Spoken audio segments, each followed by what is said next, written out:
Hello friends, ఈరోజు మనం passport application ఎలా అప్లై చేయాలి పాస్పోర్ట్ అనే దాన్ని చూసుకున్నాం. ఫస్ట్ పాస్పోర్ట్ సేవ లాగిన్ పేజీలోకి వెళ్ళాలి. వెళ్ళిన తర్వాత మనం యూజర్ ఐడి క్రియేట్ చేసుకోవాలి, పాస్వర్డ్ క్రియేట్ చేసుకోవాలి. ఆల్రెడీ క్రియేట్ చేసుకుంటే లాగిన్ చేసేసుకోవచ్చు, లేకపోతే ఇలా క్రియేట్ చేసుకోవాలి. క్రియేట్ చేసుకున్న వెంటనే మనం ఇట్లా నేమ్ వస్తుంది, 2 ఎంట్రీ చేయాలి. తర్వాత జెండర్ సెలెక్ట్ చేయాలి. మనం ఇంతకుముందు పాస్పోర్ట్ అప్లై చేసామా, లేకపోతే రిజెక్ట్ అయినా క్వశ్చన్స్ అడిగినప్పుడు వాటికి మనం ఆన్సర్ చేయాలి. తర్వాత డేట్ ఆఫ్ బర్త్ ఎంట్రీ చేయాలి.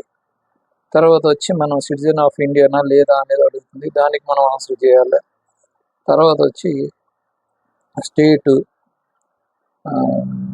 డిస్టిక్, మ్యారియల్ స్టేటస్, నెక్స్ట్ వచ్చి ఈ విధంగా మనం ఇవన్నీ కాలమ్స్ అన్ని ఫిల్ చేయాలి. మన తెలిసిన కాలమ్స్ కాబట్టి ఫిల్ చేయాలి. తర్వాత ఎంప్లాయ్మెంట్ ఎక్కడ, ప్రైవేటా, గవర్నమెంట్ అయితే గవర్నమెంట్, ప్రైవేట్ అయితే ప్రైవేట్ మనం క్లియర్గా మెన్షన్ చేయాలి. ఎడ్యుకేషన్ క్వాలిఫికేషన్ చేయాలి. సో ఇవన్నీ ఈసీఆర్ అంటే ఎడ్యుకేషన్ ఉంటే కనుక ఈసీఆర్, లేదా నాన్ ఈసీఆర్ అంటే కనుక ఆ విధంగా మనకు అక్కడ ఆటోమేటిక్గా సెలెక్ట్ అవుతుంది. అలాగే మనకి పుట్టుమచ్చలు ఏవైతే ఉంటాయో ఇవన్నీ కూడా ఎంటర్ చేయాలా. ఆధార్ కార్డ్ ఎంటర్ చేయాలా. తర్వాత చేసిన తర్వాత మనం కింద సబ్మిట్ చేసేస్తే మళ్ళీ కొత్త కాలం వస్తుంది. కొత్త కాలంలో ఏంటంటే father name, mother name, mother surname, father surname, wife ఉంటే వైఫ్ నేమ్, సర్నేమ్ ఎంటర్ చేసిన తర్వాత సేవ్ అండ్ నెక్స్ట్ కొట్టాలి. కొట్టిన తర్వాత మనకి ఈ విధంగా మన ఎవరైనా ఉంటారు కదా, మన అడ్రస్ అంతా కొట్టాలి. ఇదంతా మన అడ్రస్ డీటెయిల్స్ అన్నీ ఇవ్వాలి, మన మొబైల్ నెంబర్ అన్నీ ఇవ్వాలి, మన ఈమెయిల్ ఐడి ఇవ్వాలి. ప్రజెంట్ అడ్రస్ సేమ్ అడ్రసా, పర్మనెంట్ అడ్రస్ అని అడుగుతుంది. ఎస్ అయితే ఎస్, నో అయితే నో పెట్టాలా. తర్వాత మనం save and next email ID అన్నీ మనం ఇస్తాం కదా, మొబైల్ నెంబర్ కూడా ఇవ్వాలి. ఇచ్చిన తర్వాత ఈ నేమ్ అండ్ రెఫరెన్స్ అంటే ఎవరిదైనా మీకు ఫ్రెండ్స్ ఏదైనా నెంబర్ ఇవ్వాల్సి వస్తుంది. ఇచ్చిన తర్వాత ఈ కాలమ్స్లో ఫిల్ చేయాలి.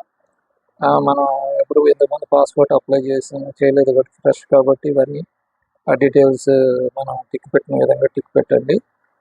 ఇట్స్ నాట్ అవైలబుల్ అని పెట్టిన దీనికి ఏమో పాస్పోర్ట్ డిలే అవ్వడానికి అసలు కొత్తది కాబట్టి ప్రాబ్లం లేదు. మిగతా ఈ కాలమ్స్ అన్ని మ్యాక్సిమం మీ క్రిమినల్ బ్యాక్గ్రౌండ్ ఏమైనా ఉంటే కనుక దాని డీటెయిల్స్గా చెప్పండి. లేదంటే అన్నీ కూడా నో అని పెట్టేసేయండి. ఏమీ లేకపోతే ఏమీ లేనంటే సేవ్ అండ్ నెక్స్ట్ అని కొట్టేసేయండి. దీని తర్వాత ఇప్పుడు మనం ఒక సెలెక్ట్ చేసుకోవాలి. ఎక్కడ మనకు కావాలంటే అక్కడ సెంటర్ సెలెక్ట్ చేసుకుని వెళ్ళినట్లయితే అక్కడ మనకి ఇమ్మీడియట్ పేమెంట్ ఆప్షన్ అడుగుతుంది. పేమెంట్లోకి వెళ్ళిన వెంటనే ఇట్లాగా కొద్ది టైం పడుతుంది. మనం ఇక్కడ డేట్ ఆఫ్ బర్త్ సర్టిఫికేట్ ఏదైతే సబ్మిట్ చేస్తున్నామో అవన్నీ డాక్యుమెంట్స్ అన్నీ సెలెక్ట్ చేసుకుని కొట్టేస్తే కనుక కింద ఇక్కడ మనం అగ్రీ అని కొట్టేస్తే సబ్మిట్ అని కొట్టామంటే కావాలంటే ప్రివ్యూ చూసుకోవచ్చు. లేదంటే అన్ని కరెక్ట్గా ఉన్నాయని మీకు కాన్ఫిడెన్స్ ఉంటే కనుక సబ్మిట్ అని కొట్టేయచ్చు. మ్యాక్సిమం చెక్ చేసుకోవడం మంచిది. మిస్టేక్స్ వస్తే మళ్ళీ ప్రాబ్లం అవుతుంది. వన్స్ సబ్మిట్ చేసిన తర్వాత ఇట్లా మీకు పే అని వస్తుంది. దాన్ని కొట్టగానే మీకు ఇమ్మీడియట్